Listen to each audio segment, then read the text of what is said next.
बिस्मिल्लाहिर्रहमानिर्रहीम। अस्सलाम वालेकुम नादरीन, आप यूट्यूब चैनल देख रहे हैं। मैं इमरान खान हूँ। कुछ खबरें आपके साथ शेयर करते हैं, लेकिन सबसे पहले जो कमिश्नर था, मैंने इसके बारे में आपसे अर्ज़ किया था, एक कमिश्नर को चंद चढ़ाएगा और वो ऐसा ही लगता है कि हर रोज़ एक नई चीज़ आ जाती है।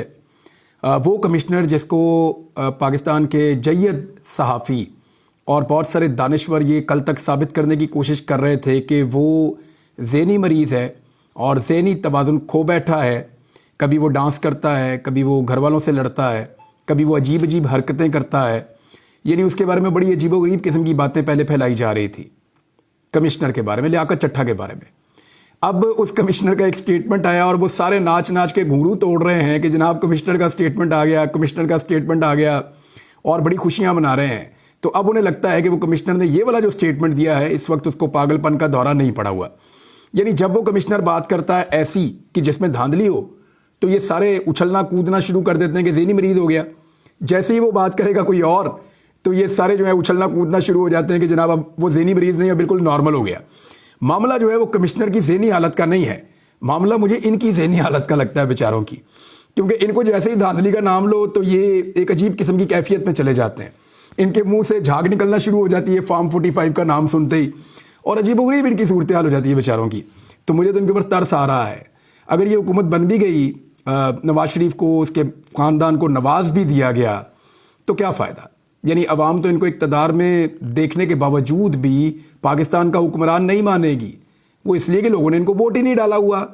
यानी मेरिट चोर थी मरियम नवाज। एक दौर में बहुत सारे लोगों ने बताया कि उन्होंने मेरिट की खिलाफ वर्जी करते हुए एक कॉलेज में दाखिला लेने की कोशिश की, और उस दौर में जब कॉलेज ने उनको इनकार किया तो अपने वालिद गिरामी से कहकर उन्होंने वहाँ पे नौकरी से निकलवा दिया। और उसके बाद प्रोटेस्ट हुआ और फिर नवाज शरीफ साहब को अपना फ़ैसला वापस लेना पड़ा। तो उस दौर में मेरिट की खिलाफ वर्जी की जाती थी, मेरिट की चोरी की जाती थी। अब मैंडेट की चोरी की जाती है।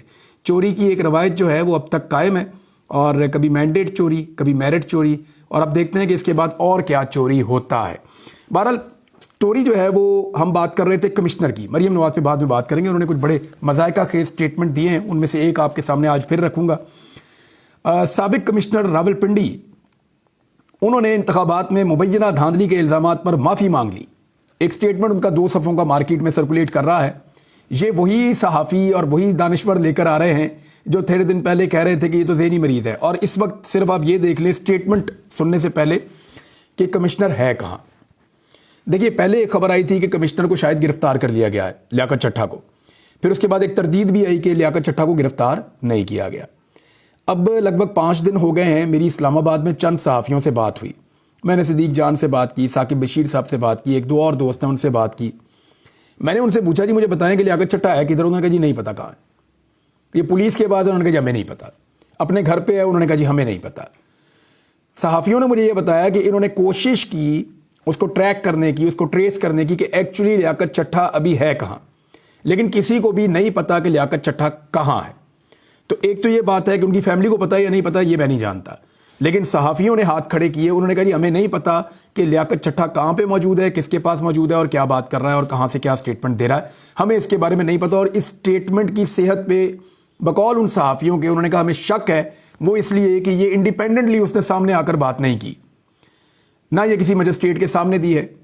जो लीगल स्टेटमेंट होता है वो होता है, यानी इसकी कानूनी हैसियत कोई नहीं है। अगर एक स्टेटमेंट आया है और कहा यह जा रहा है कि जो इलेक्शन कमीशन ने एक कमेटी बनाई थी आला सतही, जिसने ये देखना था कि कमिश्नर के इल्ज़ामात दुरुस्त हैं या गलत हैं, उसने पहले आरओज़ को सुना, फिर करते कराते कमिश्नर का ये स्टेटमेंट सामने आ गया। शायद ये स्टेटमेंट वहाँ से मनसूब किया जा रहा है, लेकिन इसकी कानूनी हैसियत नहीं है। एक कमेटी है, एक्चुअली जो कानूनी हैसियत होगी वो अगर एक दफ़ा 164 का बयान दे कमिश्नर, अदालत के अंदर जाके मजिस्ट्रेट के सामने दफ़ा 164 का बयान दे, तो उसकी कानूनी हैसियत है। वो भी इस सूरत में कि उस बयान के ऊपर मुतासरा फरीक को जिरा करने का मौका मिले। जैसा कि आपको याद है एक स्टेटमेंट दिया था आज़म खान ने। आज़म खान ने एक स्टेटमेंट दिया इमरान खान के खिलाफ, लेकिन जब जिरा करने का मौका मिला तो उसके बाद आज़म खान का आधे से ज़्यादा स्टेटमेंट बदल गया था। उसका फ़ायदा इमरान खान साहब को हुआ था। आइंदा जब ये केस चलेगा तो उसमें भी इमरान खान साहब को फ़ायदा होगा। बहरहाल अब ये कमिश्नर साहब कहाँ है, कहाँ से स्टेटमेंट दे रहे हैं, लेकिन जो स्टेटमेंट है वो मैं आपको बता देता हूँ। अब वो ये कह रहे हैं कि पीटीआई रहनुमा के बहकावे में बयान दिया, रहनुमा का नाम नहीं बताया, और पीटीआई के दौरे हुकूमत में उनसे देरीना ताल्लुकात कायम हुए। साबिक कमिश्नर रावलपिंडी ने कहा और उन्होंने माफ़ी मांग ली और उन्होंने अपने बयान में कहा कि तमाम जिम्मेदारी कबूल करता हूं और हुकाम के आगे सरेंडर करता हूं। पिंडी डिवीज़न में किसी रिटर्निंग अफसर को किसी की हमायत या मुदाखलत का हुक्म नहीं दिया। साबिक कमिश्नर रावलपिंडी ने अपने बयान में कहा कि रिटायरमेंट की वजह से बहुत दबाव में था, 32 साल सरकारी खिदमत अंजाम दी, 13 मार्च 2024 को मैंने रिटायर होना था। उन्होंने कहा कि मेरे तमाम इल्ज़ामात झूठे थे। पीटीआई के एक रहनुमा के बहकावे में आकर बयान दिया। पीटीआई दौरे हुकूमत में इस लीडर के साथ देरीना ताल्लुकात कायम हुए, लीडर का नाम नहीं बताया। 9 मई वाक़े के बाद पीटीआई रहनुमा लाहौर में रूपोश और राब्ते में था।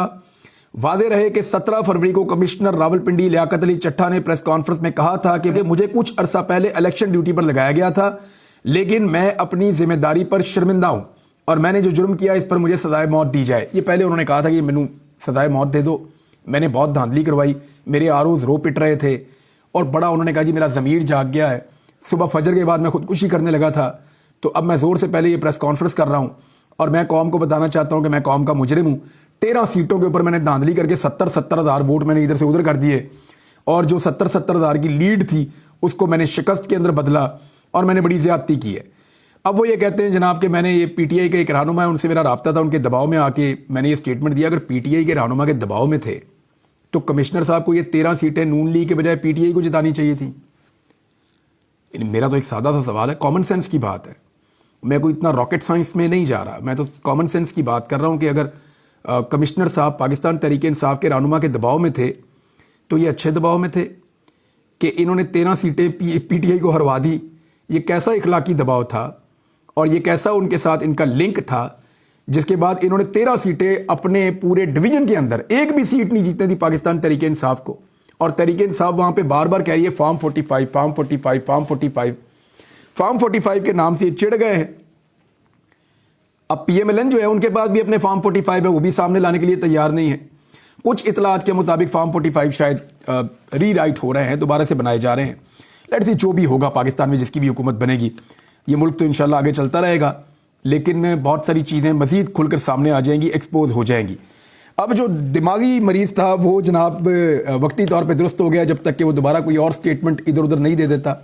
अगर खुदा ना खास्ता दोबारा इसी कमिश्नर ने कह दिया कि जनाब मैं अपने पुराने वाले मौके पे कायम हूँ, तो फिर इसको समझा जाएगा आटो के ऊपर कि जनाब ये दोबारा इसको ज़हनी मर्ज़ का दौरा पड़ा है और दोबारा वो ज़हनी मरीज़ बन गया है। लेकिन फ़िलहाल उसकी ज़हनी हालत दुरुस्त है और उसका सर्टिफिकेट उन तमाम हमारे दानिश्वरों ने जारी कर दिया है जिन्होंने इससे पहले उसकी ज़हनी हालत ख़राब होने का सर्टिफिकेट जारी किया था। एक मामला जो सेहत कार्ड के ऊपर मरियम नवाज़ साहिबा का, अब वो ये क्लेम कर रही हैं कि सेहत कार्ड मेरे वालिद ग्रामी ने इसको लॉन्च किया था और मैंने इसके ऊपर ज़ाती तौर पे बड़ा काम किया था। नहीं जी, हमने जो पहली दफ़ा अपने सहाफ़ती करियर में सेहत कार्ड का नाम सुना ना, वो इमरान खान के दौर में सुना, इंसाफ सेहत कार्ड। और फिर हमें उन्हीं के दौर में ये पता करने का मौका मिला कि ये एक्चुअली होगा क्या, इसका आइडिया क्या है। फिर हमने उन्हीं के दौर में इसके ऊपर काम होता हुआ देखा। फिर उन्हीं के दौर में हमने देखा कि सारे लोगों को सेहत कार्ड मिल रहा है। उस दौर में जो पीएमएलएन और पीपल्स पार्टी के लोग थे ये इसके ऊपर तनकीद करते थे। पाकिस्तान पीपल्स पार्टी ने, क्योंकि इनकी सूबे में हुकूमत थी सिंध में, इन्होंने सेहत कार्ड को वहाँ पे राइज ही नहीं होने दिया।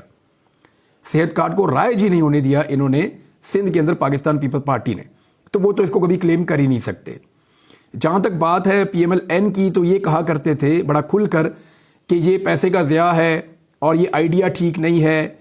लेकिन उसके बाद जब इमरान खान साहब ने इसको बड़ी कामयाबी के साथ आगे बढ़ाया और लोगों को फ़ायदा हुआ और उनको उससे पॉलिटिकल फ़ायदा भी हुआ इमरान खान साहब को, तो फिर पीएमएलएन ने जब उनको हुकूमत मिली और इमरान खान साहब की हुकूमत ख़त्म हुई, पीडीएम की हुकूमत आई, तो मरियम नवाज़ ने सेहत कार्ड के बारे में अपने चचा जान शहबाज शरीफ साहब से क्या कहा, ज़रा ये सुनिए।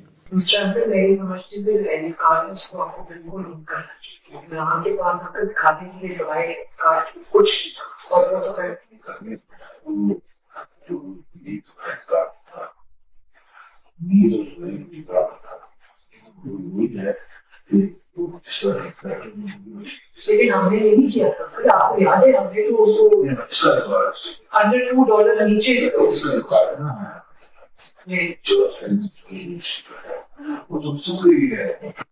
ये आपने सुना कि मरियम नवाज जो आने वाले दिनों में शायद वज़ीर आला पंजाब बन जाएंगी, इन्होंने अपने चचा से सेहत कार्ड के बारे में क्या फरमाया था। तो सेहत कार्ड से इनकी ये दुश्मनी थी। اب اسی ایک منصوبے کو، کیونکہ دیکھیں لوگوں نے بہت دھلائی کی الیکشن میں، بہت زیادہ، پی ایم ایل این کو اتنی پھینٹی لگی ہے کہ شاید کئی دہائیوں کے بعد ان کی یہ درگت بنی ہے. یعنی ایسی درگت تو ان کی پرویز مشرف کے دور میں جو الیکشن ہوا اس میں بھی نہیں بنی تھی. اس مرتبہ تو بدترین دھاندلی کے باوجود ابھی بھی وہ دوسرے نمبر کی پولیٹیکل پارٹی بن پائے ہیں.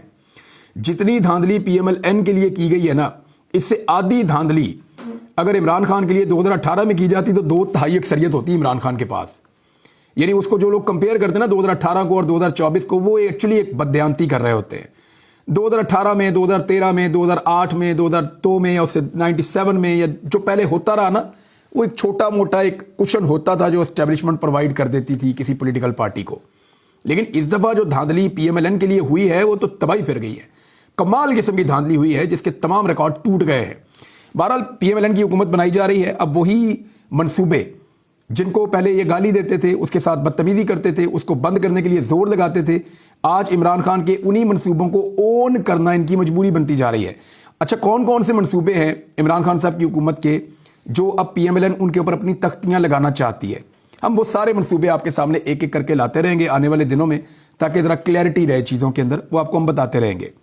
عمران خان صاحب کی پارٹی نے دوبارہ سے انٹرا پارٹی الیکشن کروانے کا فیصلہ کر لیا ہے.